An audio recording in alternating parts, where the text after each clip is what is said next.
नमस्कार मित्रों, स्वागत है हमारे YouTube चैनल ज्ञान संगम पर।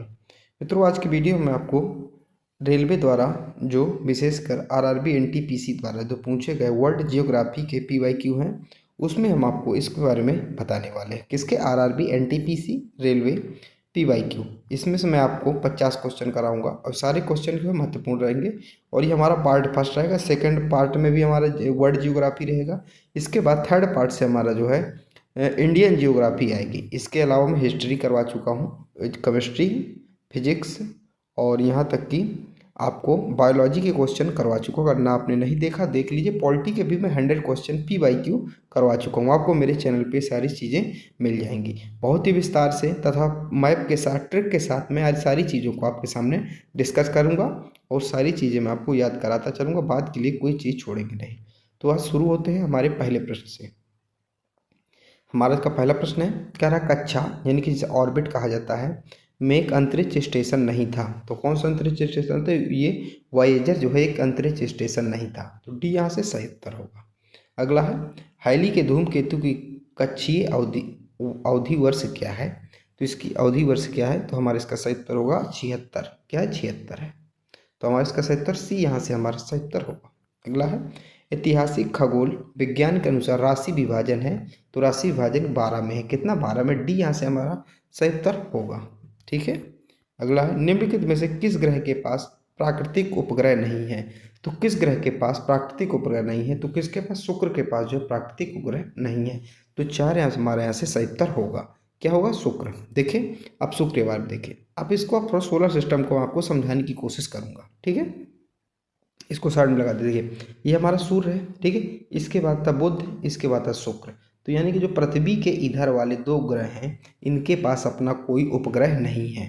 ठीक है, यानी कि जैसे बुध हो गया और शुक्र, इनके पास अपना कोई उपग्रह नहीं है। ठीक है, इसके बाद आता है पृथ्वी के बाद आता है मंगल आता है, फिर बृहस्पति आता है, फिर शनि है, फिर अरुण है और फिर वरुण है। ठीक है, तो ये है। ठीक है, इतने प्रकार के होते हैं। समझ में आ गया आपको?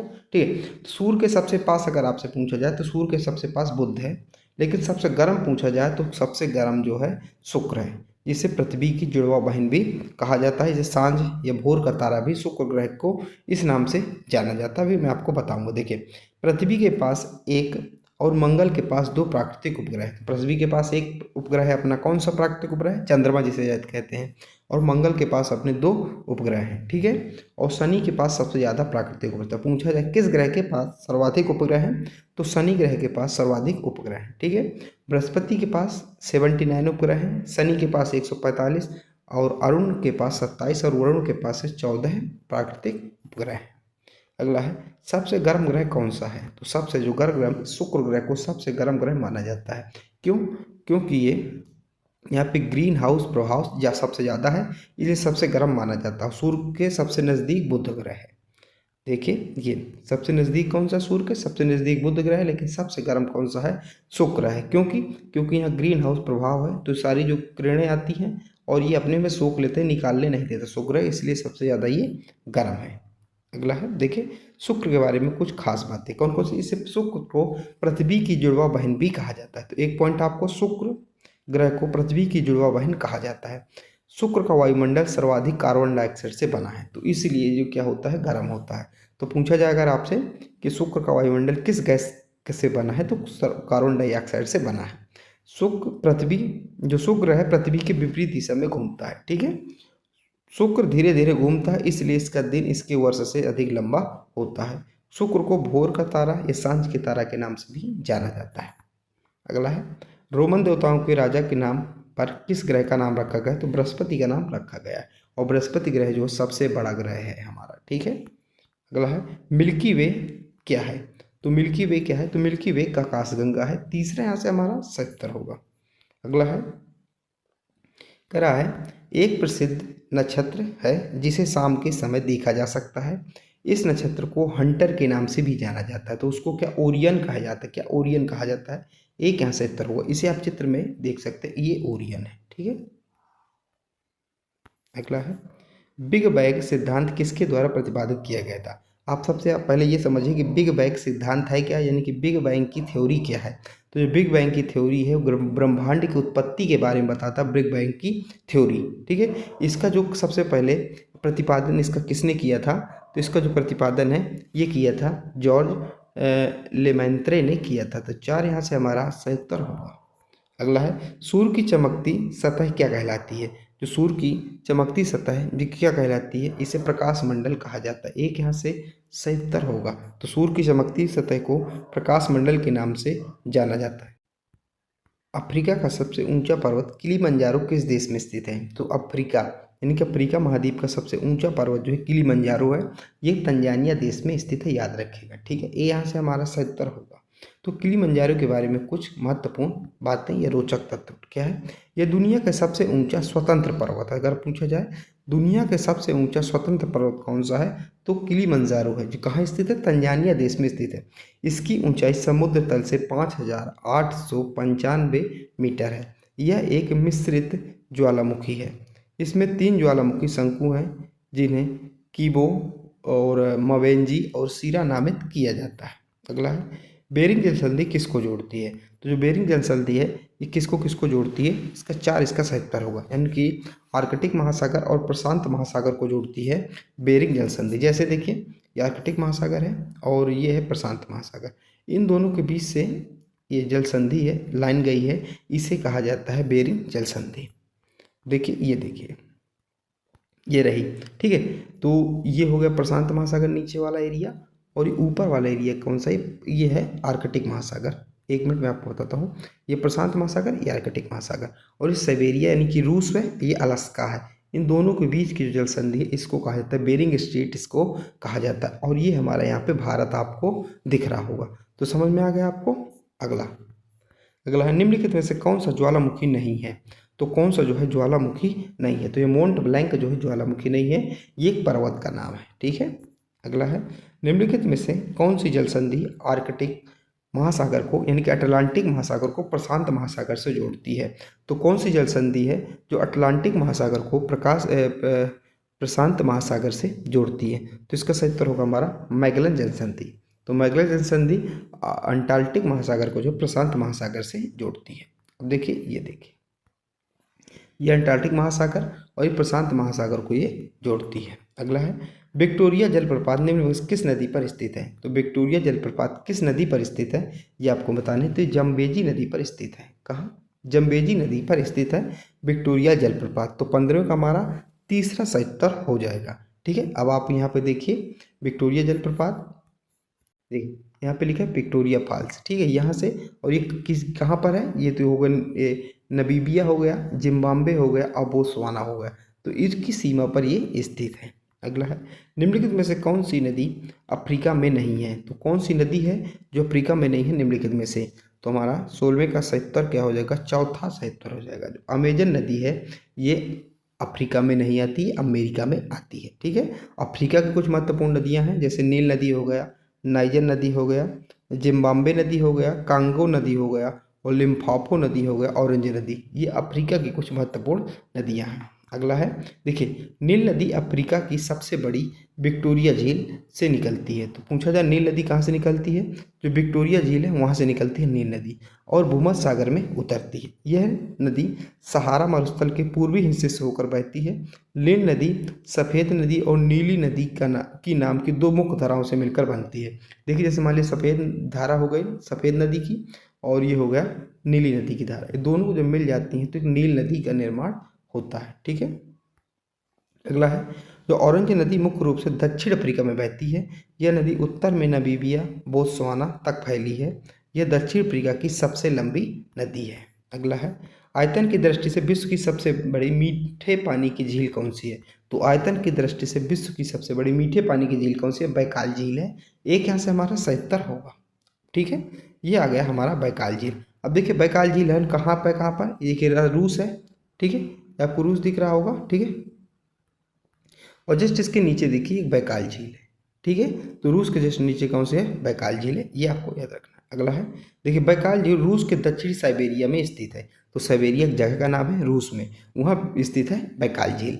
ये दुनिया के मीठे पानी का लगभग 20% हिस्सा है।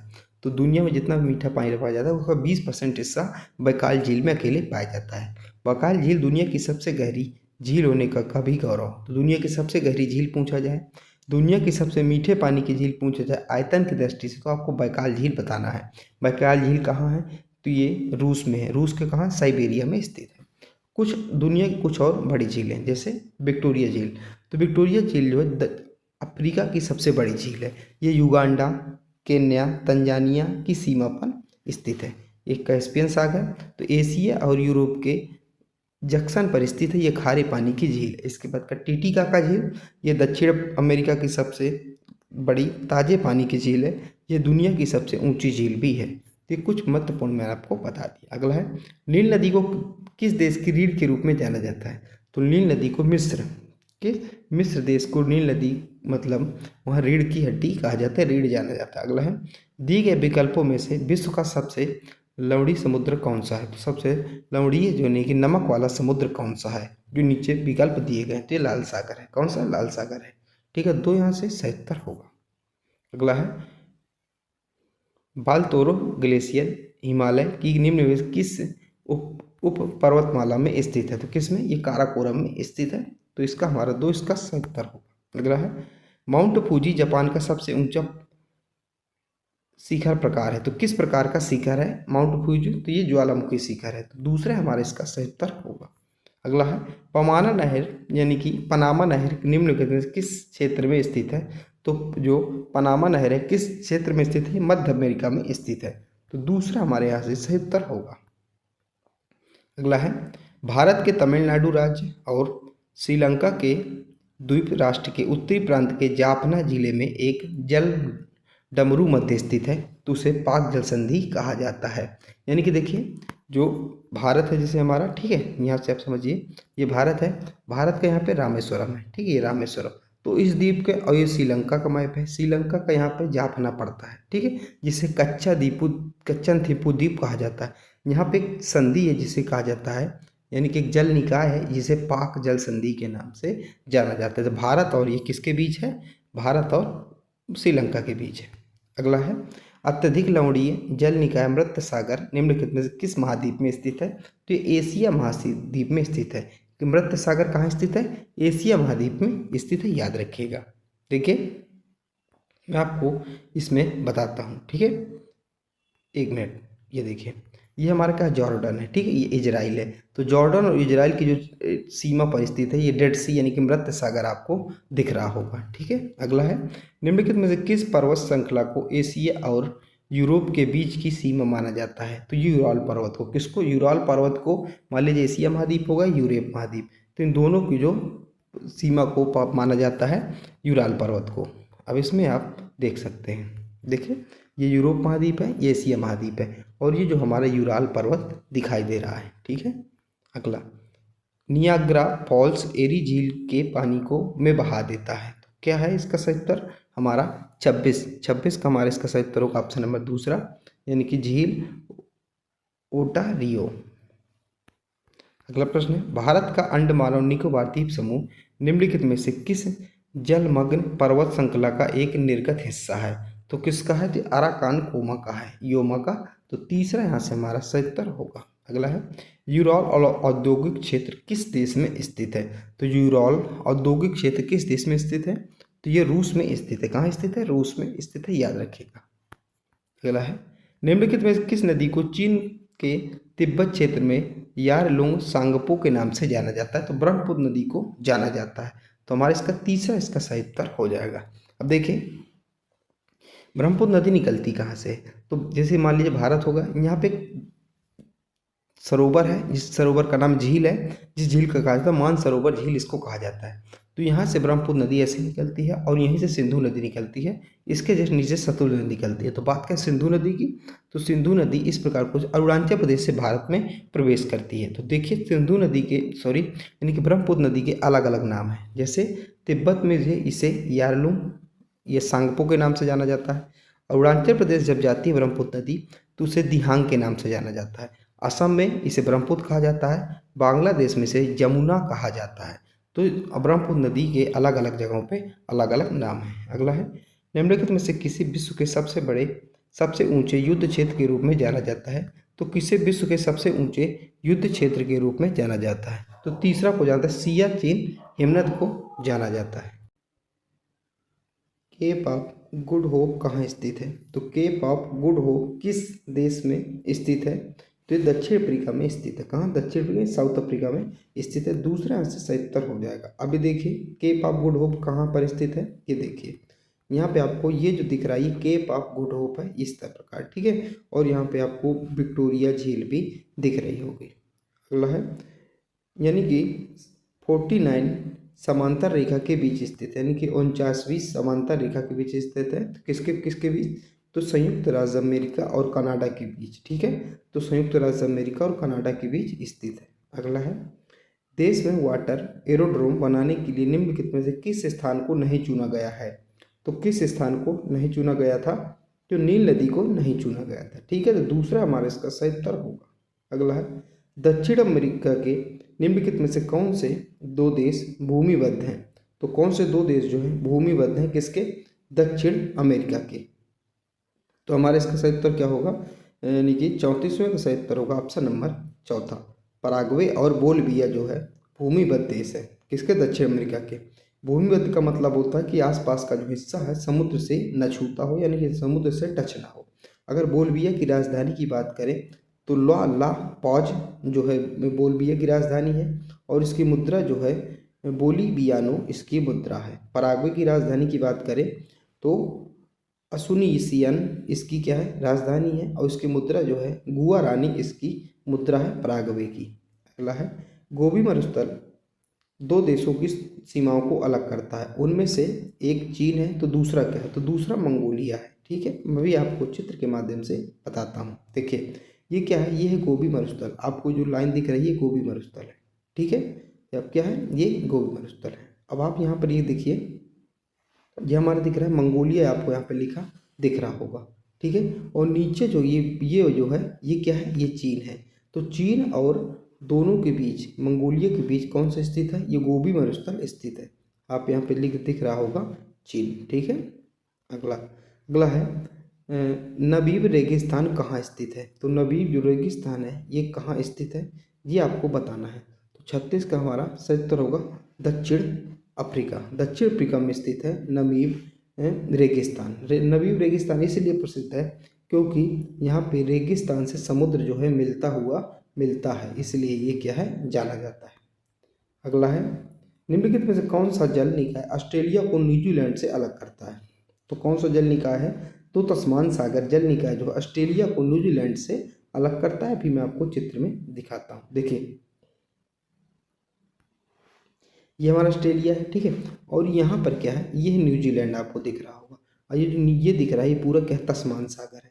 तो ऑस्ट्रेलिया को न्यूजीलैंड से कौन अलग करता है? तो तस्मान सागर यानी कि तस्मान सी जो है अलग करता है। आपको समझ में आ गया होगा। अगला है एंजिल जलप्रपात कहाँ स्थित है? तो एंजिल जो जलप्रपात है ये कहाँ स्थित है? तो हमारा इसका सही उत्तर क्या होगा? इसका सही उत्तर बेनजुला में स्थित है एंजिल जलप्रपात। अगला है भूमध्य सागर का सबसे बड़ा द्वीप कौन सा है? तो भूमध्य सागर का सबसे बड़ा द्वीप कौन सा है ये आपको बताना है। सिसिली द्वीप। कौन सा? सिसिली द्वीप जो है भूमध्य सागर का सबसे बड़ा द्वीप है। अगला है दक्षिण अमेरिका में सबसे बड़ी झील कौन सी है? तो दक्षिण अमेरिका में सबसे बड़ी झील कौन सी है? तो 40वें का हमारा सही उत्तर क्या होगा? ऑप्शन नंबर दूसरा झील टीटिका का। झील टीटिका का जो है दक्षिण अफ्रीका की सबसे बड़ी झील है। अगला है भौतिक विज्ञान की कौन सी शाखा पृथ्वी के स्वरूप एवं संरचना का अध्ययन करती है? तो कौन सा करती है? तो भू आकृति विज्ञान करती है। एक यहाँ से हमारा सही उत्तर होगा। अगला है क्षेत्रफल की दृष्टि से विश्व का छठा सबसे बड़ा देश कौन सा है? तो क्षेत्रफल की दृष्टि से विश्व का सबसे बड़ा जो छठा सबसे बड़ा देश ये ऑस्ट्रेलिया है। कौन सा? ऑस्ट्रेलिया है। देखिए सबसे पहले आता है रूस, फिर कनाडा, चीन। इसी प्रकार से भारत का जो स्थान है भारत का 7वां स्थान, और छठवां कौन सा है? छठवां स्थान जो है ऑस्ट्रेलिया का है। अगला है दुर्बल मंडल यानी कि एथिस्नोस्फीयर किसका हिस्सा है? तो किसका? ये मेंटल का हिस्सा है हमारा, तो इसका सही उत्तर होगा। अगला है आकाशगंगाओं के बुनियादी प्रकारों में से एक प्रकार नहीं है। तो कौन सा एक प्रकार नहीं है? जिससे नियमित यानी कि रेगुलर्स एक ये प्रकार नहीं है, बाकी जो है आकाशगंगा के प्रकार हैं। तो ये यहाँ से हमारा सही उत्तर होगा। अगला है लिथिफिकेशन शब्द निम्न को किस भौगोलिक तत्व से संबंधित है? तो चट्टान से। जो लिथिफिकेशन शब्द है चट्टान से संबंधित है। अगला है, चट्टान के नीचे की ओर के वलय को रूप में जाना जाता है। तो किस रूप में जाना जाता है इसको? तो इसको हमारा इसका सही उत्तर क्या होगा? 46 का इसका सही उत्तर होगा ऑप्शन नंबर चौथा, एंटीक्लाइकनाइन से जाना जाता है। किससे इसको जाना जाता है? सिंक्लाइन, माफ कीजिएगा, सिंक्लाइन से जाना जाता है। एक यहाँ से हमारा सही उत्तर होगा। अगला है, पृथ्वी के आकार की तुलना में निम्नलिखित में सबसे बड़ा ग्रह कौन सा है? तो पृथ्वी के आकार की तुलना में सबसे बड़ा ग्रह जो है बृहस्पति ग्रह जो है, जो हमारे सौरमंडल का सबसे बड़ा ग्रह है। अगला प्रश्न है, देखिए बृहस्पति मंडल, ये बृहस्पति ग्रह जो सबसे बड़ा ग्रह माना जाता है। अगला है, भूपेक्षी प्रवाह की स्थिति तब उत्पन्न होती है जब दाब प्रवणता बल द्वारा संतुलित होता है। तो किसके द्वारा संतुलित होता है? तो कोरिओलोसिस को, यानी कि कोरिओलासिस बल के द्वारा। तो 4 यहाँ से सही उत्तर होगा। अगला है, सूर्य की परावैंगनी विकिरण से पृथ्वी की रक्षा कौन करता है? तो इसकी पृथ्वी की रक्षा कौन? ओजोन परत हमारी करती है। किस मंडल में पाई जाती है? समताप मंडल में पाई जाती है। ठीक है, ये देखिए यहाँ पर ओजोन परत जो है, ओजोन लेयर आपको दिख रहा होगा, यहाँ पर पाई जाती है। अगला है, निम्नलिखित में से कौन सी वायुमंडल की सबसे ऊंची परत है? तो वायुमंडल की सबसे ऊंची परत जो है वायुमंडल जो है वायुमंडल की सबसे ऊंची परत है। यहाँ पे आप लोग देखिए, ये सबसे ऊंची परत है, वायुमंडल की सबसे ऊंची परत। ठीक है, और जो हमारा एरोप्लेन है ये ट्रोपोस्फियर में उड़ाए जाते हैं। ठीक है, यानी कि ऊपर वाली में इसके उड़ाए जाते हैं। तो ये आपको मैंने बता दिया 50 क्वेश्चन, कितने 50 क्वेश्चन मैंने आपको करवा दिए। और ये किसके? तो वर्ल्ड जियोग्राफी के PYQ थे। इसके अलावा मैं फिर इसके बाद आपको वर्ल्ड जियोग्राफी का एक टॉपिक और लाऊंगा, यानी कि एक पार्ट और रहेगा। इसके बाद फिर आपको जो है इंडियन जियोग्राफी के बहुत सारे पार्ट देखने को मिलेंगे। इसके बाद इकोनॉमिक्स आएगा, और ये सारे क्वेश्चन पार्ट वाइज जो PYQ होंगे आपके लिए, रेलवे वालों के लिए विशेष अगर है। ठीक है, तो अगर LP का एग्जाम हो, RPF एग्जाम हो, कोई भी एग्जाम हो, तो आप उसको देख सकते हैं। जय हिंद, जय भारत।